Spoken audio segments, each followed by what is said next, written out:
Ola, o meu nome é Concepción Aramburu Sánchez e son inspectora de Educación no Servizo Territorial de Inspección Educativa da Coruña. En primeiro lugar, quero agradecer ao CAFI a invitación a participar como relatora nesta actividade de xestión de centros no contexto da COVID-19. O meu cometido é falarvos do protocolo de adaptación ao contexto da COVID-19 nos centros de ensino non universitario de Galicia para o curso 21-22. Esta última versión é do 6 de xullo de 2021. Antes de comenzar a exposición, quero felicitarvos polo bo traballo que fixechedes ao longo do curso 2021, que permitiu o desenvolvemento da actividade lectiva nos centros cun grado de normalidade que superou as expectativas de toda a cidadanía nestes tempos de pandemia. Este éxito débese á vosa responsabilidade e dedicación, así como á colaboración das vosas comunidades educativas. É evidente que coñecedes en profundidade o protocolo do curso pasado, pois a última versión foi do 4 de novembro de 2020. É por isto que, para non entretervos en demasía, optamos por falar das novidades máis alentables desta nova versión e de outros aspectos que nos pareceu importante destacar. Sen máis preámbulos, comezamos. Este protocolo foi aprobado por resolución do 1 de setembro de 2021 das Consellerías de Cultura, Educación e Universidade e a Consellería de Sanidade. O seu obxectivo é establecer as medidas preventivas, colectivas e individuais que deben adoptarse desde o inicio do desenvolvemento do curso escolar 21-22, tanto polo persoal docente e non docente como polo alumnado e as súas familias. Está baseado na orde comunicada da Ministra de Sanidade de 4 de xuño de 2021, mediante a que se aproba en coordinación coa Conferencia Sectorial de Educación a declaración de actuacións coordinadas en saúde pública fronte a COVID-19 para os centros educativos durante o curso 2021-2022. Este protocolo está en revisión e actualización continua en función da evolución do risco sanitario. É de aplicación aos centros públicos de ensino non universitario, adaptado ás súas peculiaridades, aos centros privados concertados que imparten ensinanzas non universitarias. Como novidades con respecto ao protocolo do curso pasado, a versión do 4 de novembro de 2020, quero resaltar que, en primer lugar, en bacharelato non se contempla a semipresencialidade. Se lembrades, o curso pasado, PP, ensinanzas especiales e bacharelato, que había a posibilidade de impartir o ensino de maneira semipresencial. Este ano limítase a formación profesional e ensinanzas de réxime especial. Inclúe tamén que para limitar o número de persoas presentes nun espacio simultaneamente evitaránse as asambleas ou reunións presenciais tratando de realizalas de forma telemática. Desaparece a recomendación de procurar a menor rotación posible do persoal e profesorado, organizando equipos estables para reducir os contactos. Isto quere dicir que os profesores poden rotar entre as aulas sin ninguna limitación. Resulta fundamental que os datos de contacto do alumnado e as súas familias estean actualizados en Xave. En caso contrario, a Central de Seguimento de Contactos, chamada CSC, non pode contactar co alumnado e as familias afectadas. O profesorado e persoal non docente deberán manter tamén os seus datos de contacto actualizados aos mesmos efectos. En educación infantil e educación primaria, se a transmisión é moi baixa, o que se chama nova normalidade, permitirase que os grupos de convivencia estable interaccionen con outros grupos do mesmo curso, sobre todo ao aire libre. Unha das principais novidades é que a distancia a manter entre postos escolares en ESO, BAC e IFP será a máxima que permita a aula e cando menos 1,20 metros dentro da aula desde o centro das cadeiras, salvo no caso de grupos de infantil e primaria constituídos como grupos de convivencia estable. esta distancia reduciuse con respecto ao ano pasado, que era 1,5 metros. Entón, redúcese en 30 centímetros. A obriga de utilización de máscara farase efectiva no momento no que o alumno cumpra os 6 anos de idade, independentemente do curso no que se atope matriculado. É dicir, se un alumno en febreiro que está en sexto de infantil cumple 6 anos, desde ese mesmo momento deberá utilizar máscara. Outra novidade é que a imposibilidade do uso da máscara para persoal docente e non docente deberá ser acreditada polos servizos de prevención de riscos laborais.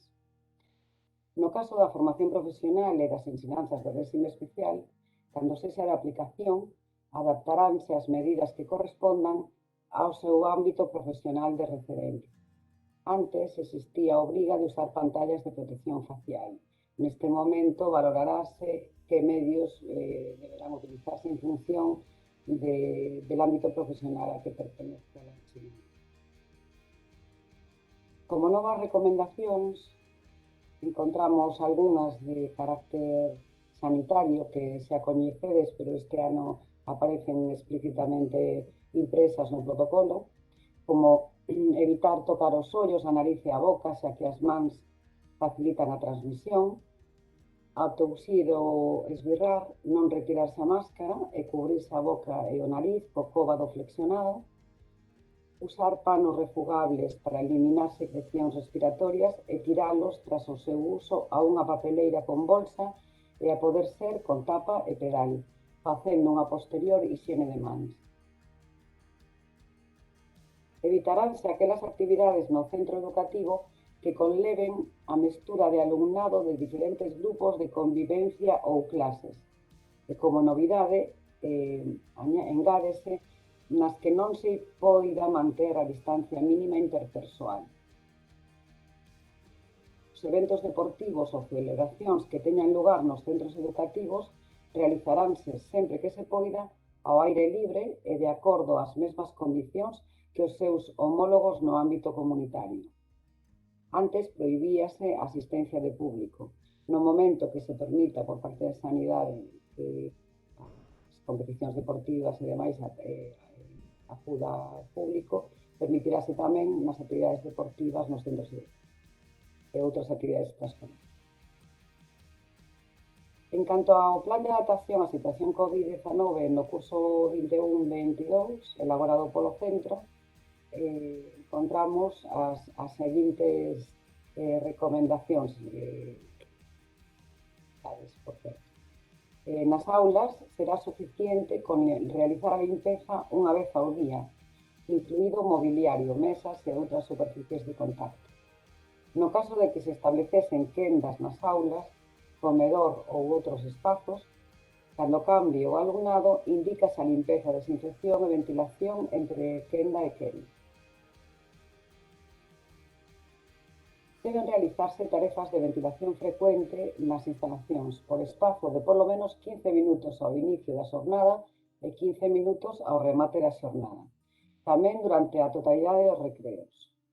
E, cando menos, 5 minutos entre clase e clase e de 2 a 5 minutos cada 15 a 20 minutos durante a duración destas. Isto é novo.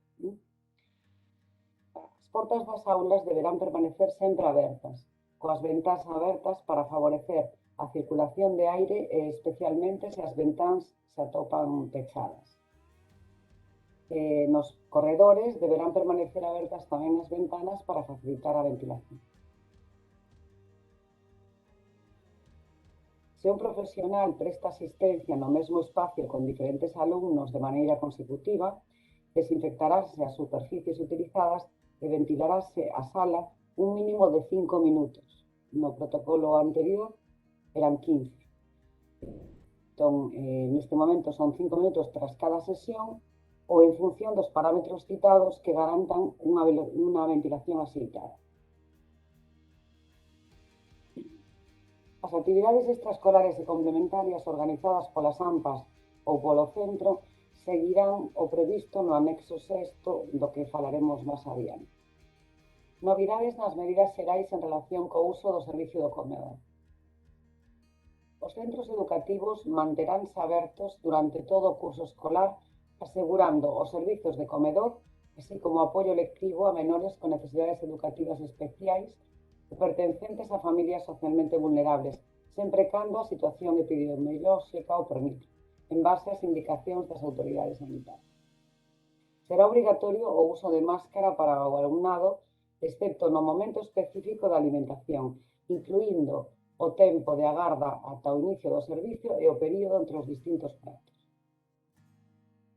Os locais utilizados no servizo de comedor ventilaránse con ventilación cruzada cando menos 15 minutos antes e 15 minutos despois de cada quenda.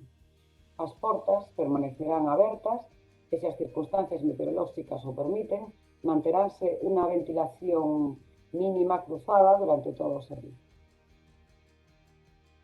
Os pratos serán individuais e non poderán ser compartidos entre o alumnado. A auga poderá servirse nunha soa xerra, pero deberá servila sempre unha mesma persoa. Non se poñerán nas mesas utensilios de uso común como aceiteiras e vinagreiras, cestos de pan, etc. Nos centros nos que se sirva a comida mediante unha liña de autoservizo, o alumnado deberá manter nesta de forma xenérica a distancia de seguridade de 1,5 metros entre eles. O equipo COVID do centro disporá dun plano de situación no que constarán os postos fixos asignados a cada alumno para garantir o control e seguimento epidemiolóxico. Levarase control diario de asistencia do alumnado do comedor co mesmo fin. Recolleránse os distintos grupos de convivencia estable na porta da aula e serán acompañados ao comedor, utilizando máscara polos corredores e mantendo o distanciamento entre os grupos. Antes e despois de acceder ao comedor, o alumnado, mantendo o seu grupo de convivencia estable, deberá ir ao baño do andar que lle corresponda para realizar a higiene. Os centros garantirán a existencia de xabón e papel para secar as mans nos aseos, así como dispensadores de xel hidroalcohólico á entrada e saída dos comedores. Será obriga do alumnado levar como mínimo unha máscara de reposto, así como un estosio específico para guardarla en caso necesario, como por exemplo no comedor. É necesario ventilar o comedor tras cada quenda un mínimo de 15 minutos. Cando remate a comida, o alumnado sairá por orde segundo están sentados nas cadeiras e agruparánse nos patios de recreos ou outros espacios habilitados para o efecto, ata que os familiares os recollan por grupos de convivencia estable ou grupos previos establecidos para tal fin, ou ben ata o inicio da actividade lectiva de tarde nos casos de xornada partida. Unha vez sexan recollidos polas familias, deberán abandonar o recinto escolar. Para as entradas e saídas do centro ou para o inicio do servicio de comedor, poderase flexibilizar o horario dentro da última hora lectiva. O equipo directivo determinará a saída por colectivos con distancias horarias, sempre que sexa posible. O uso de luvas non é recomendable de forma xeral para o persoal de cociña, pero sí nas tarefas de limpeza. No caso de detección de síntomas compatibles coa COVID-19 nun usuario durante o servicio de comedor, informarase a dirección do centro e ao equipo COVID e contactarase coa súa familia que deberase presentar no servizo o antes posible. Illarase ao menor no espacio destinado polo centro para tal fin, que deberá ser coñecido polos responsables e persoal de comedor, independentemente do réxime de xestión. En canto aos cambios de clase, permítese que os alumnos cambien de aula, pero coa obriga de desinfectar o seu posto, en caso de ter sido usado con anterioridade. A biblioteca poderá ser usada de acordo co aforo xeral previsto para as bibliotecas públicas. O préstamo de libros ou outro material realizarase de xeito habitual, sen necesidade, como o ano pasado, de permanecer en caixas identificativas e illadas 4 horas antes de volver ás home base.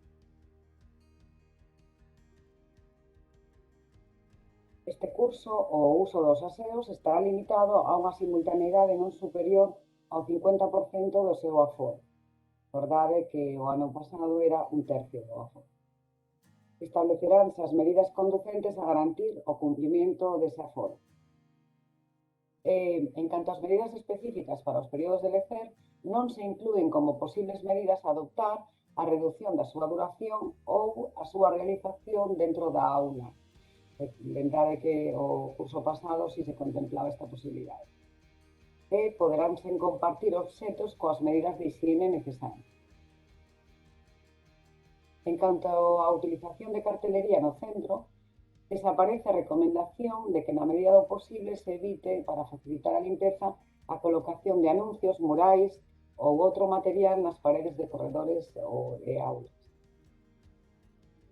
En relación con educación infantil, consérvanse as mesmas medidas que o ano pasado, pero desaparecen as seguintes. Reducirase o traballo de mesa simultánea de gran grupo. No caso de ter unha mesa longa ou espazosa, asignaranse mediante sinaléctica os espacios que poden utilizarse separados por unha distancia de entre 1 e 1,5 metros.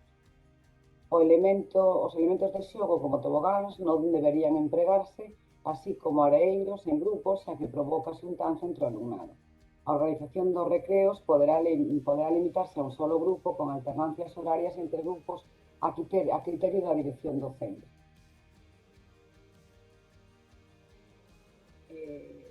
As normas específicas para o alumnado de necesidades educativas especiais son que nos casos no que o alumnado non leve máscara e non se poida manter a distancia interpersoal, poderíase indicar o uso por parte do profesorado de máscara cirúrxica ou autofiltrante, ademais dunha pantalla ou viseira, en función da avaliación do risco de cada caso por parte do Servizo de Prevención de Riscos Laborais. As medidas de carácter formativo e pedagóxico que inclúe o protocolo son diversas e entre elas, en canto ás aulas virtuais e ensino a distancia, indica que no mes de setembro os tutores identificarán ao alumnado que por mor da falta de recursos ou de conexión no seu fogar pudiera perder o acceso á educación telemática no caso de ensino a distancia por illamento ou cuarentena. Notificarano ao equipo directivo. O equipo directivo atenderá estas necesidades, isto é novo, co equipamento co que foi dotado no marco do Plan de Reducción da Agenda Digital, sempre que non se trate de alumnado disgal, que contará con recursos específicos. No caso de cuarentenas ou illamentos de non contar con recursos propios, procederase de acordo co sistema habilitado para a cesión de dispositivos COVID. O protocolo inclúe tamén, como o ano pasado, a serie de anexos, en moitos casos coincidentes cos da versión do 4 de novembro. Imos analizar un por un os contidos e a coincidencia ou non entre as dúas versións. En primeiro lugar, aparece o modelo de declaración responsable que xa estaba o curso pasado, así como a enquisa de autoavaliación clínica do COVID-19 e indicación de distancias. No anexo 3 aparece un modelo de documento de plan de contingencia do centro educativo que sabedes que tedes que elaborar, pero no punto 3 desaparece a obriga de que ante a aparición dun caso de sintomatología COVID débese chamar ao centro de saúde de atención primaria de referencia ou ao teléfono de referencia do Sergas e seguir as instruccións. Porque este ano, tras a aparición dun caso sospeitoso de COVID, deberase chamar a familia e esta deberá solicitar unha cita co pediatra de atención primaria. Tamén, tras a aparición dun caso diagnosticado de COVID-19, seguiránse as recomendacións da CSC, e no caso de gromos, da Xefatura Territorial de Sanidade. No anexo 4 recóllese o modelo de documento de plan de adaptación á situación COVID-19 no curso 21-22, que é moi similar ao curso pasado, agás que non hai que incluir centro de saúde de referencia. No anexo 5 recóllense plans de circulación en tipoloxías de centros e no anexo 6 refírese a indicación sobre actividades extraescolares e complementarias, e as consideracións xerais que nos dan son moitas, eu destaquei as que os vou relatar agora. Deben manterse os grupos de convivencia estable ou guardarse as distancias de seguridade previstas nos protocolos con carácter xeral. Compre priorizar as actividades no exterior, pero evitando aglomeracións. Deberase levar rexistro das persoas que participan nas actividades extraescolares e complementarias, así como o lugar que ocupan, non podendo cambiar de compañeiros para limitar as interaccións e facilitar a localización de posibles contactos estreitos.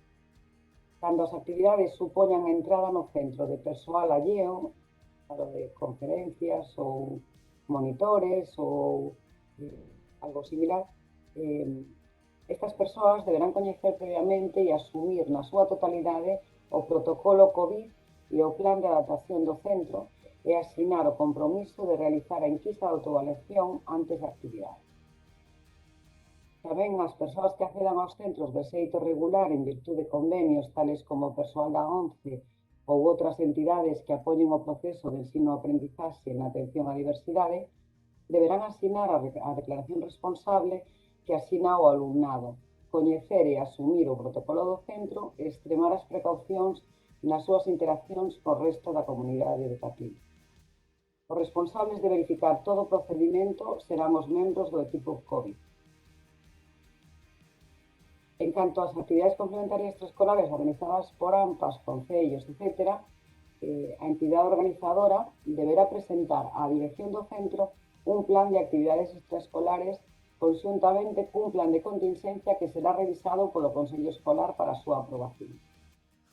Respectaránse, na medida do posible, os grupos de idade ou agruparánse por idades próximas. Nas idades máis novas, infantil ou primeiro e segundo de educación primaria, valorarase facer grupos máis pequenos se fose necesario. En actividades para adultos, o aforo será o permitido con carácter xeral polas autoridades sanitarias para xuntanzas segundo a situación epidemiolóxica da zona. O anexo 7 incluye escenarios para o comedor escolar, como o ano pasado.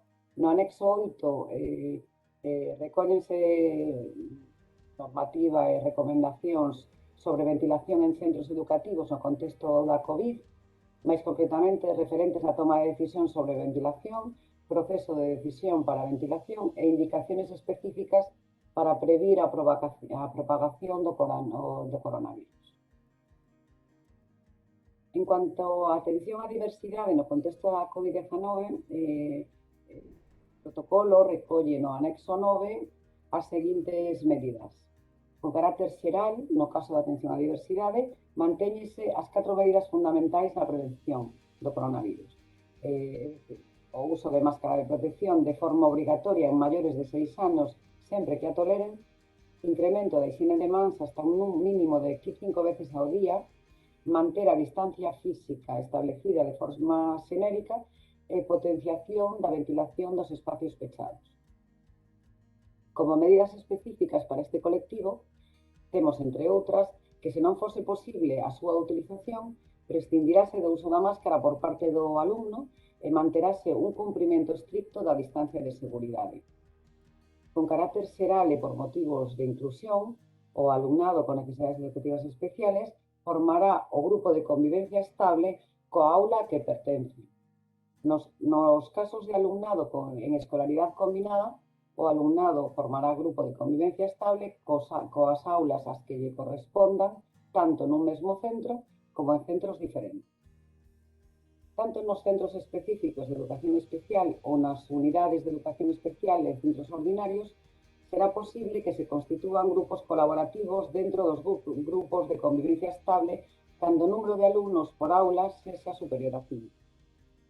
Non obstante, naquelas aulas de centros de educación especial ou unidades de educación especial en centros ordinarios, cun número de alumnos entre 5 e 10, poderá establecerse un único grupo colaborativo que funcionará como grupo de convivencia estable. Garantirase a accesibilidade comunicativa e cognitiva da información relevante para o alumnado mediante a utilización dos sistemas aumentativos e alternativos de comunicación, e das modalidades comunicativas que utilice o alumnado. A tal fin, poderá dispoñerse cartelería con pictogramas, así como a adaptación de información a modalidades accesibles, como por exemplo a lectura fácil. Aconsellase tamén que ao inicio do curso o alumnado con necesidades educativas especiales dispoña dun documento de adaptación específico de medidas de seguridade que será elaborado polo Departamento de Orientación do Centro Educativo en colaboración co pediatra de referencia do alumno. Este documento formará parte del plan de atención individualizado previsto no Protocolo de Atención Educativa e Urxencias Sanitarias e Enfermidade Crónica, o Programa de Alerta Escolar. O alumnado con necesidades educativas especiais terá prioridade nas entradas e saídas ao centro educativo. Nas sesións de audición e linguaje farase uso de máscaras transparentes, hixiene de mans e ventilación dos espazos dun mínimo de 5 minutos tras cada sesión. No caso de alumnado en modalidade de escolarización combinada, recoméndase que os días de permanencia a cada centro sexan continuados para facilitar a trazabilidade epidemiolóxica. Este documento de adaptación específico de medidas de seguridade requerirá da acción dos seguintes pasos. En primeiro lugar, reunión de responsables para a selección de alumnado e cubrir o documento, unha parte del vamos. En segundo lugar, a xefatura do Departamento de Orientación contactará coas familias e entregaralles un documento de entrega que deberán asinar para que quede constancia da información desa entrega ás familias e deberán firmar tamén un documento de protección de datos de carácter persoal. A continuación, a familia deberase poñer en contacto co facultativo sanitario del alumno, que cubrirá unha parte do documento coas recomendacións pertinentes. Posteriormente, a familia deberá entregar ese documento al Departamento de Orientación y el departamento se lo comunicará al equipo COVID. Por último, el equipo COVID trasladará ese documento al equipo docente y no docente para o seu coñecemento e aplicación. Este documento non está só circunscrito ao ámbito estricto dos alumnos con necesidades educativas especiais, senón que a súa aplicación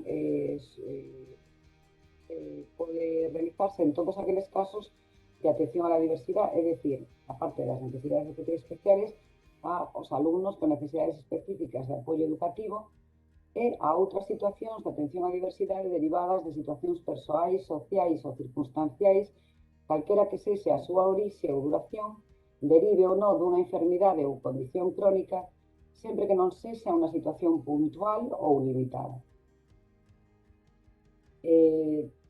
No protocolo hai un modelo de documento de adaptación específico de medidas de seguridade, tamén se proporcionase un modelo de consentimiento para a cesión de datos de carácter personal e información sobre o uso da máscara. No anexo 10, o anexo 10 contén medidas de protección individual e escribe información sobre características e normativas dos equipos de protección individual, máscaras, pantallas faciais, batas de protección, xel hidroalcohol. No anexo 11 incluíse o procedimento de actuación para a xestión da vulnerabilidade en ámbitos non sanitarios nin sociosanitarios, é idéntico ao do protocolo do curso pasado. No anexo 12, tamén igual ao do curso pasado, el modelo de solicitude para a determinación de persoal especialmente sensible de adaptación do posto de traballo e no anexo 13, o modelo de certificación de condicións de seguridade no centro educativo, no anexo 14, os plans de tipo de colocación nas aulas, no 15, cuestionario de prevención dos centros educativos e no 16, propónse modelos de cartelería. Eh, o venres pasado publicouse a resolución do 10 de setembro de 2021 da Secretaría Xeral de Educación e Formación Profesional, pola que se dictan instruccións para a adopción de medidas organizativas nos centros educativos como consecuencia da pandemia do COVID-19. Esta resolución tamén é de aplicación aos centros públicos e privados concertados que imparten ensinanzas non universitarias. Nesta resolución abórdanse varias cuestións. A primeira é que horario debe plantarse no caso de supostos de ensino a distancia. Ben, pois o horario para os supostos de ensino a distancia será o mesmo que o elaborado para o réximen de presencialidade ou semipresencialidade, con unha novidade, e é que a duración de cada sesión lectiva poderá reducirse hasta un máximo de 40%. Isto quere decir que en sesións de 60 minutos deberán ter unha duración mínima de 36 minutos e as de 50, a súa duración deberá ser mínima de 30 minutos. No plan de contingencia deberán establecerse o proceso e o momento da conexión para o alumnado. Os tutores deberán informar as familias das normas que se establezan no centro para esta modalidade de ensino-aprendizaxe, así como do control de asistencia e participación que realizarán a través dos medios telemáticos. O orientador do centro velará polo cumprimento do Plan Xeral de Atención á Diversidade e coordinará a atención ao alumnado de necesidades educativas especiais por parte do persoal adscrito ao Departamento de Orientación. A dirección do centro, a través da Xefatura de Estudios, requerirá ao final de cada semana, no caso de ensino virtual, unha relación de actividades que realizou o profesorado co alumnado no horario establecido. En canto á atención virtual ao alumnado vulnerable, o alumnado vulnerable ou o alumnado que conviva con familiares vulnerables e se determine justificada a súa ausencia, recibirá atención educativa virtual según establece a orde de 8 de setembro de 2021, por la que se desenvolve o Decreto 229 de 2011 de Atención á Diversidade. Esta orde está próxima a súa publicación no DOGA. Os profesores recibirán a formación necesaria para o uso efectivo das aulas virtuais. En canto ás saídas do recinto escolar, lembrades que o curso pasado tiñase publicado unha resolución na que se indicábase que para que os alumnos de bacharelato menores de idade puderan salir do centro, os centros tenían que pedir autorización ao xefe territorial. Ben, este ano non vai ser así, o procedimento cambia e o Consello Escolar o que regulará o procedimento de autorización para saídas voluntarias entre clases ou en períodos de lecer do alumnado que curse ensinanzas non obrigatorias, está limitado únicamente a bacharelato, ciclos medios ou superiores de formación profesional e ensinanzas de réximen especial. A dirección do centro comunicará á Xefatura Territorial o procedimento regulado polo Consello Escolar do centro e o centro recadará as correspondientes autorizacións dos proxenitores ou tutores legais do alumnado menor de idade non emancipado. No caso de que os proxenitores non autoricen a saída, os alumnos deberán permanecer no centro custodiados polos profesores de garda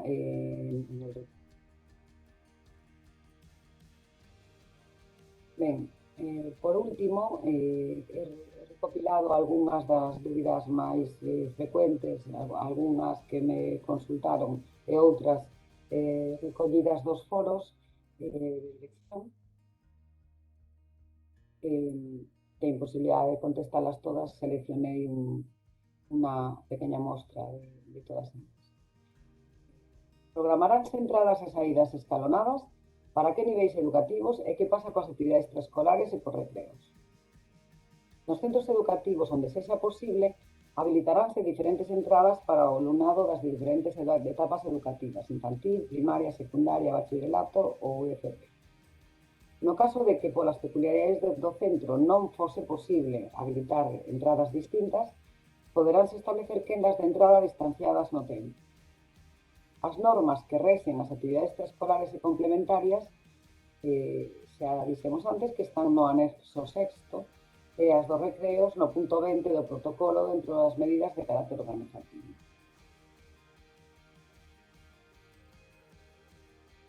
Preguntades se hai algún neno con febre, se pon a toda a clase en cuarentena, a todo o colexio, ou volven a clase todos xuntos outra vez para seguir compartindo.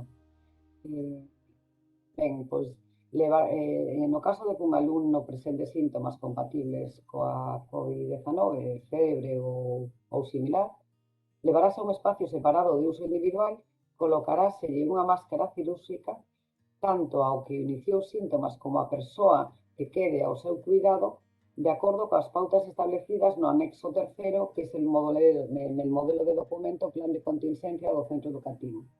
E contactarase coa familia, no caso de afectar ao alumnado.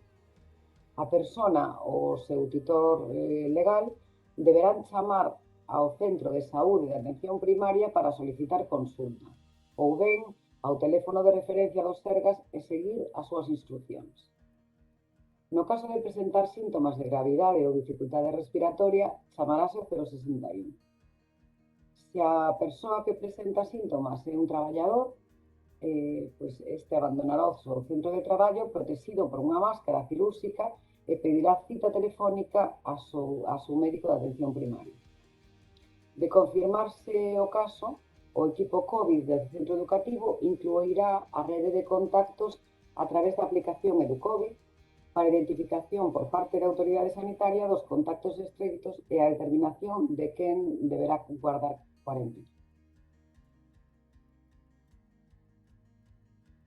Pregúntase tamén en que situacións pódese compartir material na aula. Pois o protocolo o que di ao respecto é que cando só pode compartirse material cando sexa estrictamente necesario, lembrando ao alumnado a necesidade e importancia de higiene de mans antes e despois de usalo.